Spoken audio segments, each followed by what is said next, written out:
Oke, selamat bergabung kembali di pembelajaran online fisika kita. Nah, di pertemuan sebelumnya kita sudah belajar tentang apa itu arus listrik searah, ya.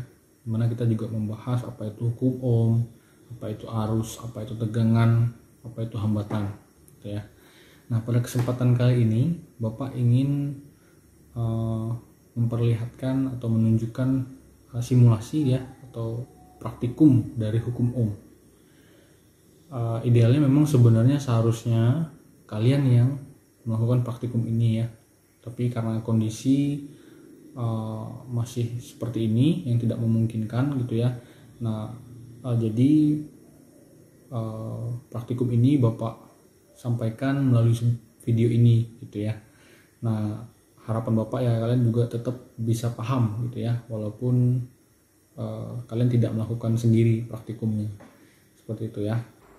Nah, kalian masih ingat kan bunyi hukum Ohm, yaitu jika suatu tegangan kita berikan kepada suatu hambatan listrik, maka akan ada aliran listrik ya, atau ada arus listrik yang mengalir melalui hambatan tersebut ya, dimana nilai arus yang mengalir ini dipengaruhi sama tegangan dan juga hambatannya. Secara matematis hukum Ohm ini dituliskan sebagai I atau arus sama dengan tegangan dibagi dengan hambatan V per R. I sama dengan V per R gitu ya. Atau orang biasa sih nulisnya juga bisa dalam bentuk tegangannya V sama dengan I kali R kayak gitu. Nah, dari persamaan ini kalian bisa melihat gitu ya, bahwa arus dan tegangan itu punya hubungan berbanding lurus. Nah, artinya apa? Artinya kalau tegangannya besar gitu ya, atau kita perbesar tegangannya, maka arus yang mengalir juga akan jadi besar gitu ya. Itu artinya berbanding lurus. Nah, sedangkan arus dan hambatan itu berbanding terbalik ya. Nah, artinya apa? Artinya kalau hambatan listriknya kita perbesar, maka arus listrik yang mengalir akan jadi lebih kecil ya. Jadi ingat bahwa arus dan tegangan itu berbanding lurus, sementara arus dan hambatan itu berbanding terbalik gitu ya. Itu bunyi hukum Ohm. Oke, jadi sekarang Bapak akan coba simulasikan ya praktikum hukum Ohmnya. Di sini sudah ada alat dan bahan. Nah, yang pertama itu di sini ada power supply ya. Nah, ini namanya power supply yang fungsinya adalah sebagai sumber tegangan ya. Jadi ini nanti akan menghasilkan tegangan yang kita akan berikan kepada rangkaian kita ya. Nah, power supply ini ada variasi tegangannya ya. Jadi bisa kita ubah-ubah gitu. Jadi 3 volt, ada 3 volt, kemudian ada 6 volt, 9 volt dan juga 12 volt gitu ya. Nah, selain itu dia juga punya variasi jenis tegangannya ya. Jadi dia bisa tegangan AC yang harus bolak-balik dan juga tegangan DC ya. Cuman dalam praktikum kali ini kita mau coba tegangan yang DC-nya gitu ya. Nah, ini jadi sumber tegangannya. Kemudian di sini ada juga komponen listrik ya. Nah, ini namanya resistor. Nah, ini namanya resistor ya. Resistor. Nah, di sini ada keterangan tulisannya itu 470 ohm, kemudian 0,25 watt gitu ya. Nah, ini juga sama, ada resistor juga, cuman nilai yang berbeda ya. Ada yang 100 ohm 2 watt gitu ya. Nah, ini maksudnya apa? 100 ohm 2 watt ini artinya hambatannya itu 100 ohm, kemudian daya maksimum yang bisa kita berikan kepada resistor ini adalah 2 watt. Nah, artinya kalau seandainya dalam praktikum kita memberikan daya yang lebih daripada 2 watt, maka resistor ini tidak akan mampu menerima daya tersebut gitu ya, sehingga dia bisa kemungkinan terbakar gitu ya, atau meledak justru ya.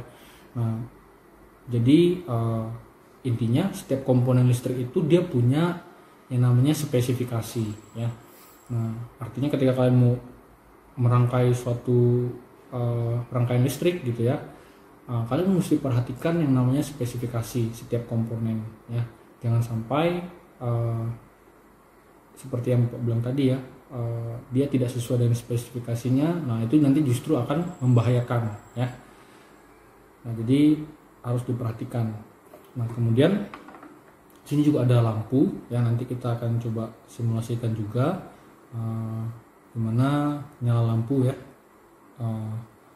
terhadap perubahan tegangan dan juga hambatan gitu ya.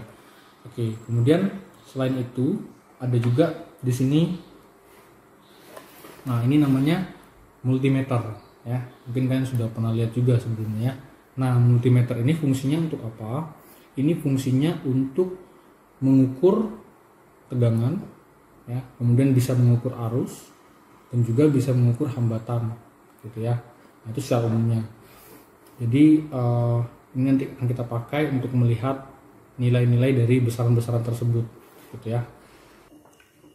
Oke, kemudian di sini juga ada ini namanya papan rangkaian ya, atau board biasanya disebut. Jadi ini fungsinya adalah papan ini untuk meletakkan komponen-komponen yang nantinya akan kita rangkai ya. Jadi rangkaian akan kita buat itu nanti akan ditempatkan di sini. Ya, nah kalian bisa lihat di sini ada kotak-kotak ya. Ada kotak-kotak terus ada lubang ya. Nah, yang dalam satu kotak ini kan ada lubang-lubang ini. Nah, lubang-lubang ini mereka saling terhubung ya. Nah, sementara lubang ini ya yang ada di kotak ini dengan yang ada di sebelahnya itu tidak saling terhubung gitu ya. Nah, tapi yang dia dalam satu kotak itu dia saling terhubung. Nah, jadi nanti rangkaian yang akan kita buat kita akan letakkan di sini, kita akan taruh di sini ya. Oke, kemudian satu lagi ini ada, nah ini namanya kabel jumper ya. Ini kabel jumper ada yang warna merah sama warna hitam ya. Nah fungsinya ini adalah untuk menghubungkan ya, dari power supply tadi ke rangkaian kita yang akan kita buat gitu ya. Jadi tegangan yang akan dihasilkan oleh power supply ini kita berikan itu melalui ini nanti ya, kabel jumper kepada rangkaian kita kayak gitu ya. Nah oke, Bapak akan coba untuk membuat rangkaiannya ya.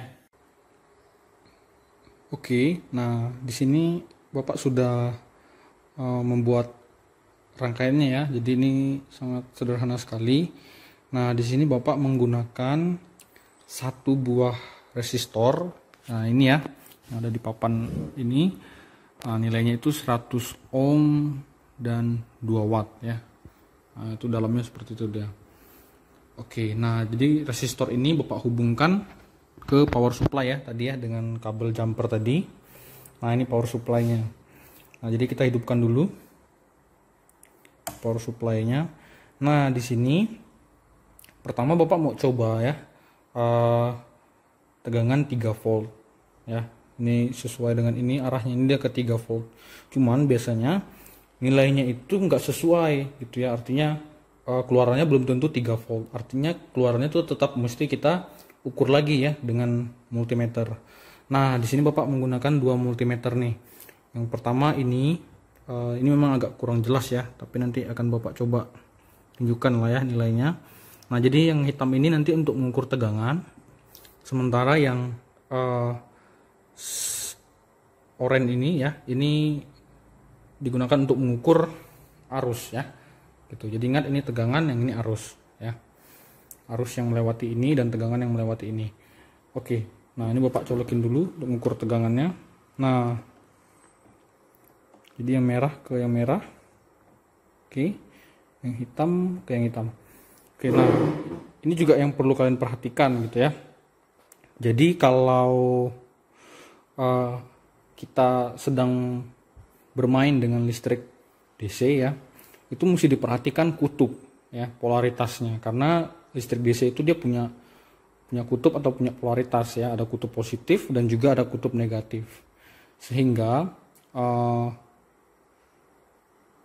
untuk kutubnya itu harus sesuai gitu ya. Jadi yang kutub positif dengan yang positif, yang negatif dengan negatif, jangan sampai terbalik ya. Kalau terbalik itu bisa berbahaya ya. Jadi itu bisa, itu namanya short ya, short circuit, itu bisa meledak, bisa timbul percikan api gitu ya, atau muncul panas gitu ya. Nah itu harus hati-hati lah gitu ya. Jadi jangan sampai terbalik gitu.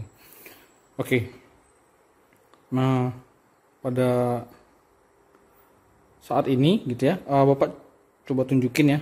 Nah ini sudah Bapak colokkan, jadi sudah kita berikan tegangan ke sini. Nah ada pembacaan dari yang di tegangan ya, tertulis di sini 2,25 ya, sekitar itulah ya, 2,25, 2,26, berubah-berubah dia. Nah ini tegangannya ya, artinya tegangan yang kita berikan kepada hambatan ini yang 100 ohm tadi besarnya adalah 2,26 ya. Sementara ini adalah nilai arusnya ya. Nah sebenarnya kita bisa hitung ya secara perhitungan berdasarkan hukum ohm. Nah coba kita hitung ya. Jadi kalau tegangannya 2,25 tadi ya, 2,25, kemudian hambatannya itu 100 ohm, maka arus yang mengalir harusnya berapa? Berarti kan pakai persamaan ya, I sama dengan V per R ya, I sama dengan V per R, V nya itu 2,25, R nya itu 100. Nah kita bagikan, maka kita dapatnya adalah 0,0025 ya, kita dapatnya 0,0025 ampere ya. Nah itu kalau kita jadikan ke dalam miliampere, nah itu kita dapatnya sekitar 22,5 miliampere gitu ya kalau kita jadikan miliampere. Nah nilai itu hampir berdekatan ya dengan apa yang dibaca di multimeter yang ini ya.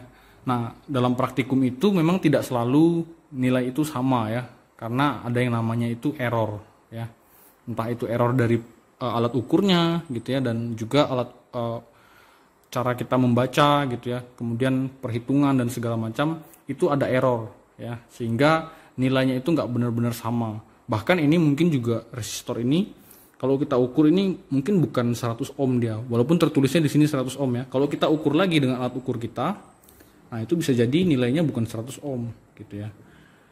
Nah ini Bapak cuma pengen tunjukin nilai arus dan tegangan dan hambatan juga ya, hubungannya melalui hukum ohm.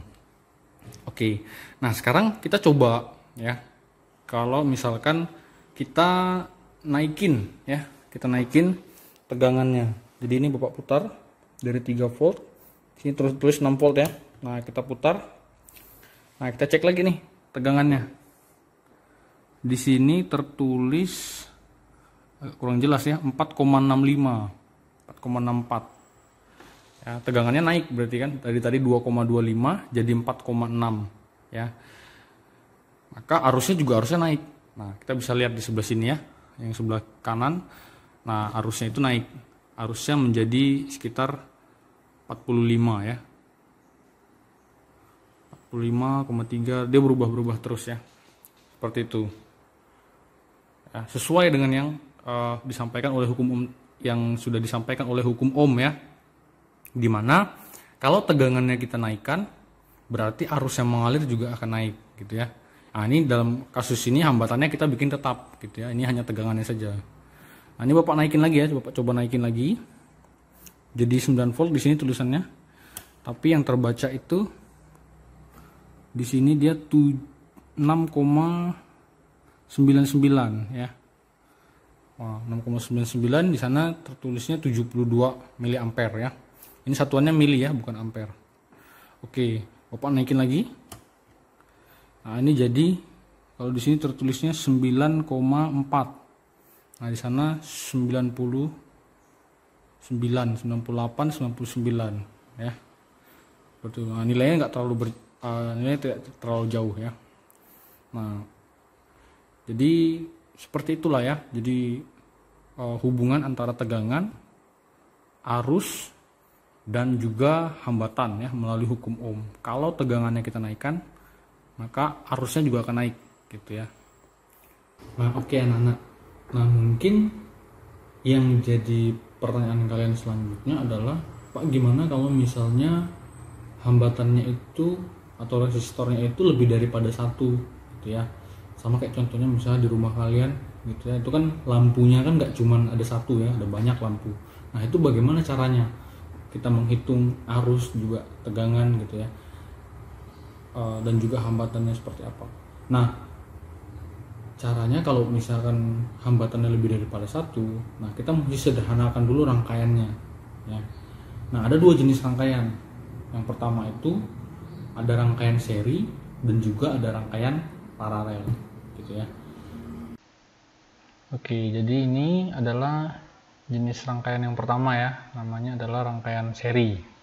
Nah, bentuk rangkaian seri itu modelnya itu seperti ini. Nah, kalau kalian lihat di sini, rangkaian seri itu antar hambatannya itu dia nggak punya cabang ya, jadi dia saling terhubung ya. Jadi kaki-kaki dari hambatannya itu saling terhubung satu garis lurus gitu ya. Nah ini ciri-ciri dari rangkaian seri. Nah sifat-sifatnya itu yang pertama adalah kuat arus yang mengalir setiap resistor itu sama besar dan akan sama dengan arus utama rangkaian. Nah ini kan dia kan satu jalur ya, makanya arus yang keluar dari sumber tegangan ini pasti akan sama ya, yang dilalui oleh setiap hambatan ini sama ya. Oke, besarnya sama. Kemudian yang kedua, sifat yang kedua, tegangan yang diberikan pada rangkaian seri sama dengan jumlah tegangan setiap resistor. Nah, jadi tegangan sumber ini akan sama dengan tegangan resistor yang pertama ditambah dengan resistor yang kedua tambah yang ketiga ya. Jadi total dari tegangan masing-masing resistor ini itu sama dengan tegangan sumbernya. Gitu. Nah, itu sifat dari rangkaian seri. Nah, untuk menyederhanakan rangkaian seri ini, untuk kita mencari gitu ya, hambatan pengganti namanya. Jadi ini kan ada 3 resistor. Nilainya itu bisa kita ganti dengan satu buah resistor saja nilainya. Nah, cara mencarinya itu adalah seperti ini ya. Ini ada persamaannya. Jadi untuk mencari hambatan pengganti rangkaian seri itu, ya hambatannya tinggal dijumlahkan saja ya nilainya ya. Nah, jadi contoh misalkan di sini 6 ohm gitu ya, di sini 6 ohm, di sini 6 ohm. Ya udah, berarti untuk mencari hambatan penggantinya tinggal kamu jumlahkan saja, 6 tambah 6 tambah 6 berarti 18 ohm. Nah, artinya 3 hambatan ini tadi bisa Bapak ganti dengan satu hambatan saja yang nilainya adalah 18 ohm.